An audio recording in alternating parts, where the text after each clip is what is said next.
2011 के आसपास एक न्यूज चैनल ने अचानक से लाइक इंडिया के टॉप 10 मोस्ट हिटेड प्लेसेस में मेरठ के जेपी ब्लॉक को भी शामिल कर दिया था, जिससे कि वहां के जो आसपास के लोकल लोग थे वो बहुत ही ज्यादा एकदम घबरा उठे थे। वो उन्होंने बोले कि ये हमारे आसपास की ही जगह है एंड इसको हिटेड बताया जा रहा है। लोग वहां पे जाना शुरू कर दिए। वहां पे देखा जाए तो कुछ खंडर बिल्डिंग है जहां पे अभी ना सरकार को भी बहुत ज्यादा टेंशन आ रही थी कि यहाँ पे लोग बहुत ज्यादा जा रहे हैं, कुछ गलत हादसा ना हो जाए यहाँ पे। तो इसीलिए सरकार ने यहाँ पर 6 आर्मी वालों को बैठाने का सोचा। 6 आर्मी वाले यहाँ पर बैठते हैं, यानी अभी इस खंडर जगह पे 6 आर्मी वाले लोग रहने वाले थे। लेकिन फिर भी यहाँ पर रात को लोग आते थे ये देखने के लिए कि यहाँ पे क्या भूत प्रेत है या नहीं है। लोगों की 2 चीजों की वजह से यहाँ पे जाने को बहुत ज्यादा उनको डर लगता था, उनकी फटती थी। पहले तो 6 आर्मी वाले लोग हैं, उन एकदम आर्म्ड आर्मी वाले लोग हैं, अगर देखेंगे तो कुछ हमको मार वार ना दे। और दूसरा, प्रेत आत्माओं का डर।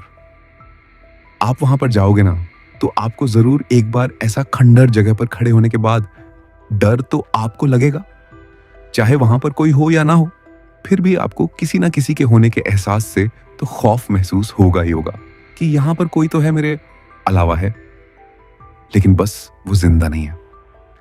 अब मेरठ के जेपी ब्लॉक के इस खंडर में कुछ 6 लोग रह रहे थे। 5 के 5 जो आर्मी ऑफिसर्स थे वो लोग इसी शहर के थे, मतलब मेरठ के ही थे। लेकिन जो एक आर्मी ऑफिसर था वो एक्चुअली पटना से बुलाया गया था उनको। पटना से उनकी यहाँ पे पोस्टिंग लगी हुई थी, तो वो यहाँ पे आए थे।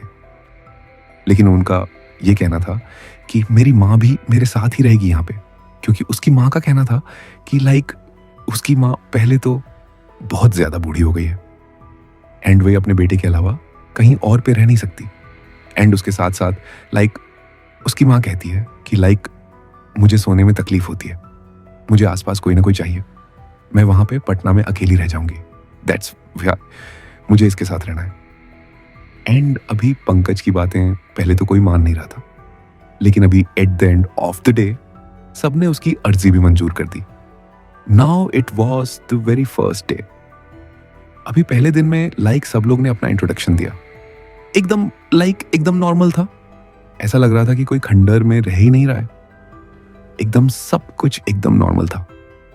काफी रात हो गई थी, काफी ज्यादा ठंड हो गया था। तो अभी उन्हीं 6 आर्मी ऑफिसर्स में से एक का नाम था इमरान, एंड अभी उसने बोन फायर लगाया था वहां पे। फिर फायर लगाने के बाद सब लोग उसके आसपास बैठ गए एंड इमरान ने कहा कि आप में से सबको इस जगह के इतिहास के बारे में पता है कि नहीं? सब ने कहा नहीं। उसने बोला चलो ठीक है, रात भी हो रही है, ठंड का मौसम भी है, तो मजा आएगा, मैं आपको इस खंडर के इतिहास के बारे में बताता हूं। इमरान ने कहा कि यह वाली जो जगह है वो 1930 के दशक में मिलिट्री ऑफिसर्स के लिए बनाया गया था, ये वाली जगह को। लेकिन एक रात ऐसी आई थी जिसके वजह से इस पूरी इलाके को, सारे घरों को यहां से अबेंडन करके लोगों को जाना पड़ा था। उसके बाद से ये खंडर है, 80 साल हो चुके हैं यहाँ पे। उसके बाद से कोई भी नहीं रहा है, खाली है ये। लोगों का कहना है कि एज सच कोई यहाँ पे ऐसा कोई प्रॉब्लम नहीं था, लेकिन जो मेन प्रॉब्लम हमेशा लोग कहते थे वो ये होता था कि यहाँ पे किसी 2 चीज का ऐसा साया भटकता है जो कि किसी को भी इस घर के दरमियान आने नहीं देता, कभी भी नहीं आने देता। बताया जाता है कि यहाँ पे एक चुड़ैल रहती है, एक लिटरली यहाँ पे एक चुड़ैल रहती है। एंड वो चुड़ैल कैसे भी करके अपने करीब किसी को भी, किसी भी इंसान को बुला लेती है, कुछ भी करके, एंड फिर उसका गला घोंट के उसका कत्ल कर देती है, उसको मौत दे देती है। एंड इसी कुछ रीजंस की वजह से यहाँ पे कोई कभी रहना भी नहीं चाहता। लोगों ने कोशिश करी, लेकिन eight the end of the day कोई भी यहाँ पे रहना नहीं चाहता। आधी रात को यहाँ पर घर छोड़ के भाग जाते हैं। एंड जो दूसरी मेन चीज बताई जाती है वो ये है, जो कि इमरान ने कहा कि आधी रात के दौरान इस खंडर के जो छत है वहां पे एक लाल कलर की साड़ी में वो जो चुड़ैल है वो वहां पर भटकती है, घूमती है, जो कि आधी रात को वहां पे दिखती है। ये जैसे ही इमरान ने कहा, उस बोन फायर में जितने भी लोग बैठे हुए थे सब ने छत की ओर देखा और वहां पर कोई भी नहीं दिखी। लेकिन जब पंकज की माँ निर्मला ने ऊपर देखा तो उसको वो एकदम थर थर कांपने लग गई थी। वो एक जगह एकदम ऐसे शांत होकर बैठ भी नहीं पा रही थी। फिर पंकज अपनी माँ निर्मला को अंदर लेके गए एंड उन्होंने जाके उनको पहले तो एक कंबल पहनाया एंड उनको कहा कि माँ ये सब चीज झूठ है, ये सब सिर्फ एक कहानी है, ये सब पे आपको बिलीव करने की कोई भी जरूरत नहीं है क्योंकि हम भी इस पे बिल्कुल यकीन नहीं करते। ये तो बस ऐसी बातें हो रही थी, इसके लिए ये सब कुछ निकल गया और कुछ नहीं। फिर उसके बाद निर्मला ने भी यही सोचा कि हाँ शायद से हो सकता है कि ये सिर्फ एक कहानी है एंड कहानी की वजह से मुझे इतना ज्यादा डर लग रहा है, ठीक है। फिर वो सो गई एंड जो बाकी लोग थे वो लोग बाहर चले गए, आर्मी ऑफिसर जो थे अपनी ड्यूटी पे। फिर कुछ 2-3 घंटे बाद जब रात बहुत ज्यादा हो गई थी, 1-2 बज रहे हो गए शायद से, तो उस समय उसमें ना अचानक से निर्मला को किसी तो एक औरत की ना रोने की आवाज आने लग गई एंड अभी निर्मला ने बोला कि मेरे अलावा तो यहां पर कोई औरत है नहीं। उसने आसपास देखा, कोई नहीं रो रहा है। वो थोड़ी सी हिम्मत लगा के वो उठी, बाहर की तरफ गई। उसने देखा कि बाहर तो सब लोग सो रहे हैं और सिर्फ 1-2 आर्मी ऑफिसर्स थे जो कि वहां पर बैठे हुए थे उसके सामने, ठीक है। फिर उसने बोला बाहर भी कोई नहीं रो रहा है। वो अंदर की तरफ बस जाने ही लगे कि उसने वापस से सुना कि आवाज आ रही है किसी के रोने की, लेकिन यह आवाज छत की तरफ से आ रही थी।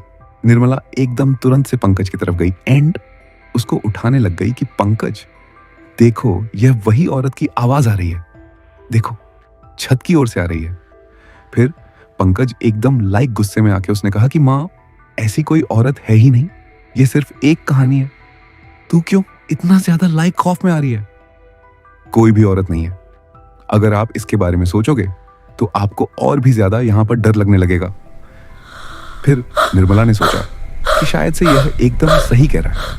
वो गई और अपने कमरे में जाकर सो गई। No, stay with me. फिर कुछ समय बाद वापस Fine. से किसी के रोने की आवाजें आने लगी। ये वही औरत की आवाज थी। फिर उसके बाद निर्मला ने ना अपने आसपास देखा, उसी कमरे में लेफ्ट पे देखा तो कोई नहीं था, राइट पर देखा तो वही औरत खड़ी थी उसके सामने एंड उस औरत ने कहा कि मैं इतने समय से चीख रही हूँ, चिल्ला रही हूँ, रो रही हूँ, तुम्हें बुला रही हूँ, तुम आई क्यों नहीं मेरी मदद करने? I feel आई so क्यों नहीं? dizzy. ये सब कुछ कहने के बाद वो जो औरत थी वो निर्मला के करीब आने लग गई। फिर तुरंत बाहर से जितने भी लोग थे उन सबको निर्मला की चीखने चिल्लाने की आवाजें आने लग गई। सब लोग अंदर आए और अंदर आने के बाद पंकज ने देखा कि निर्मला उसकी माँ अपने ही हाथों से अपने गले दबा रही थी। सब लोग ने मिलके उसके हाथ को ना एकदम छुड़ाने की कोशिश करी, वो छूट नहीं रहा था, बहुत ज्यादा टाइट था, बहुत ज्यादा टाइट, जैसे कि पता नहीं कितने लोगों ने दबा के रखा है उसका गला।